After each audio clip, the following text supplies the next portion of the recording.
বা তাদের আক্ষেপ বা ক্ষোভ ক্ষোভ আমার উপরে এটা, যে তারা বলে থাকে আমি দ্বিতীয় পক্ষ বা আমি দ্বিতীয় স্ত্রী, তার প্রথম পক্ষ উপরে আমি আসছি, আমিও এটাই ডিজার্ভ করি, ইত্যাদি ইত্যাদি এরকম বলে থাকে। তো এখন এই ঘটনাটা একটু আপনার ক্লিয়ার বুঝতে হবে। আমাকে যখন তিনি বিয়ে করেন, আমি তখন একটা মাদ্রাসা নিজে প্রতিষ্ঠা করেছি, এবং কথা প্রসঙ্গে যদি আসে আমি সেই হিস্ট্রি আপনাদের সামনে টেনে আনবো ইনশাল্লাহ। তো তখন তার স্ত্রী নিজে আমাকে বিয়ে করানোর জন্য উদ্যোগ নেয়, এবং এই জনাব আদনান সাহেবের আম, তিনি সবসময়ই বিয়ে করার জন্য প্রতিটা প্রতিষ্ঠানে বলে রাখতেন, তারই সুবাদে আমার কাছেও এই প্রস্তাবটা আসা।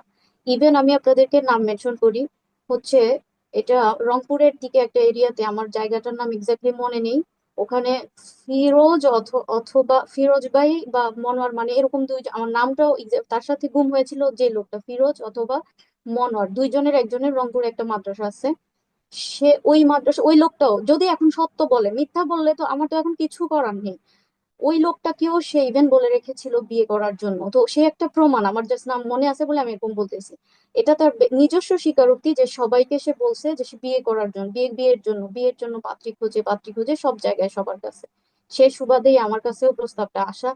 তখন স্বাভাবিকভাবে আমাদের পক্ষ থেকে ইনভেস্টিগেট করা বা তার স্ত্রীর মাধ্যমে সে যোগাযোগ করে, তার প্রথম পক্ষের মাধ্যমে যোগাযোগ করে, এবং তার প্রথম পক্ষের কিউরিসিটি দেখে আমার অভিভাবক, আমার স্টুডেন্টের অভিভাবকের মধ্যে একজন আমাকে বলেছিল যে ম্যাডাম, তারা তো জেনারেল ম্যাডাম বলে সম্বোধন করে, ম্যাডাম আমার মনে হয় এখানে মানে কোনো একটা অন্য বিষয় কাজ করতেছে, কোনো ওয়াইফ কি এভাবে এত এত কৌতূহলী থাকে হাজবেন্ডকে বিয়ে করানোর জন্য?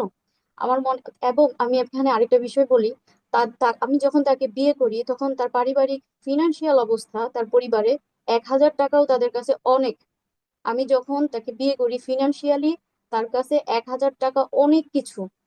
তখন আমার এই অভিভাবকটা আমাকে বলছে যে জানেন ম্যাডাম, তিনি একটা ঘটনাও আমাকে বলছে, ও ঘটনা বলার দরকার নেই, আপনারাও এসব ঘটনার হয়তো অনেক সাক্ষী, যে একজন নারী কি করছে, তার হাজবেন্ডকে এরকম বিয়ে করাইছে, প্রতিষ্ঠিত মেয়ে দেখে বিয়ে করায়, টাকা পয়সা আছে এরকম দেখে বিয়ে করায়।